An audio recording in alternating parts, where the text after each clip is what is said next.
দ্বিতীয় স্বাধীনতার পরে যদি কোনো আমরা কথা বলে থাকি তাহলে সেক্ষেত্রে স্মৃতির স্তম্ভটা খুব সুন্দর হয়েছে। এটা যেন সরে না যায়, এটা যেন যুগে যুগে থাকলে আমরা হয়তো বা আমাদের জিনিস এই স্মৃতিগুলোকে বারবার মনে করতে পারবো। এটাই হচ্ছে কথা। আর বাচ্চাদের নিয়ে এসেছি, আজকে আমাদের হলিডে ছিল শুক্রবার, মানে আজকে সরকারি ছুটি দিন ছিল, তাই আমরা একটু ওদেরকে নিয়ে বেরোলাম আশায় যে আমরা আসলে একটু দেখি, ঘুরে বেরোতে। এই হচ্ছে কথা। এখন জুলাইয়ের স্মৃতিটা আসলে আমাদের ঢাকা ভার্সিটি কেন্দ্রিক ছিল।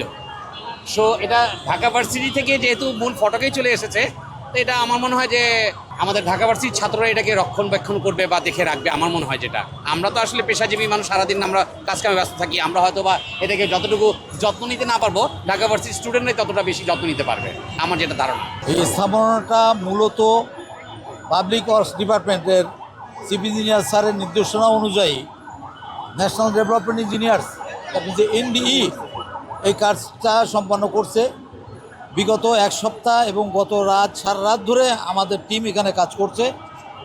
এবং আজকে আমরা সত্যি গর্বিত যে এই ধরনের একটা কাজ আমাদের গর্বের সাথে আমরা এটা শেষ করছি, এটার জন্যে আমরা গর্বিত। এখন পাবলিক আসবে আস্তে আস্তে, হয়তো আজকে যারা উপরে উঠছে, মঞ্চে উঠছে, অনেকে জুতা পায়ে দিয়ে উঠছে, অনেকে খালি পায়ে উঠছে। আলটিমেটলি আজ দিন পরে হয়তো নির্দেশনা আসলে আস্তে আস্তে সবই ঠিক হবে, মানুষ বুঝবে যে কীভাবে এখানকার এই জায়গাটার সম্মান দিতে হয় বা সম্মানিত করতে হয়, সেভাবে সবার ভিতরে এই জিনিসটা নিয়ে আমরা শুধু এই রাজধানী ঢাকার এই শাহবাগে আমাদের পিছনে যে দেখতে পাচ্ছি এই স্মৃতিস্তম্ভ, এটার দ্বারাই জুলাই শহীদদের প্রতি সম্মান জানানো যথেষ্ট নয়। তাদের এই জুলাইয়ে যারা শাহাদত বরণ করেছে তাদের রাষ্ট্রীয় স্বীকৃতি, জুলাই সনদের রাষ্ট্রীয় স্বীকৃতি এবং সাংবিধানিক স্বীকৃতি আগামী এক সপ্তাহের ভিতরে সরকার প্রকাশ করবে বলে আমরা জমিয়ত উলামা ইসলাম বাংলাদেশ, জমিয়ত উলামা ইসলাম ঢাকা মহানগর থেকে আমরা আশাবাদ ব্যক্ত করি।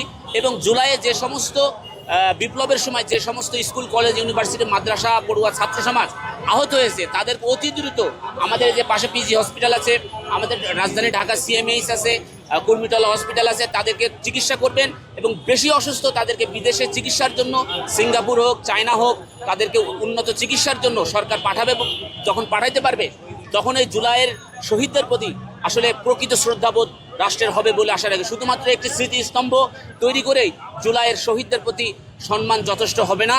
তাদেরকে, যারা অসুস্থ তাদেরকে চিকিৎসা সেবাদান করা, তাদেরকে আর্থিকভাবে সাহায্য করা, যে সমস্ত পরিবার সন্তান হারিয়েছে তাদেরকে রাষ্ট্রীয়ভাবে সম্মান করা এবং তাদেরকে যথাযথ স্বীকৃতির মাধ্যমে রাষ্ট্র যখন তাদের পাশে থাকবে তখন জুলাইয়ের এই শহীদদের প্রতি শ্রদ্ধাবোধ প্রবল হবে। এক্সট্রিম মশার কয়েল প্ল্যান্ট ফাইবার দিয়ে তৈরি, ডেঙ্গু, চিকুনগুনিয়া বাহি সহ যে কোনো মশার বিরুদ্ধে দেয় এক্সট্রিম সুরক্ষা। আমি আসছি আমার বাচ্চাদেরকে নিয়ে আসছি, বাচ্চাদেরকে দেখানোর জন্য।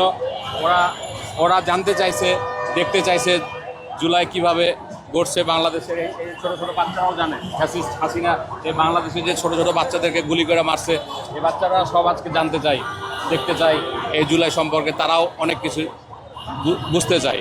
আমি তো মনে করি কি যে এক বছরের মধ্যে যে স্মৃতিস্তম্ভ উন্মোচিত হয়েছে এটা আরও আগে সুন্দরভাবে করলে ভালো হতো, এবং এটা ধারণ করতে হবে সবার, এবং এটা থাকবে আমাদের মাঝে, সবার মাঝে। জুলাই বেঁচে থাকবে সারা জীবন।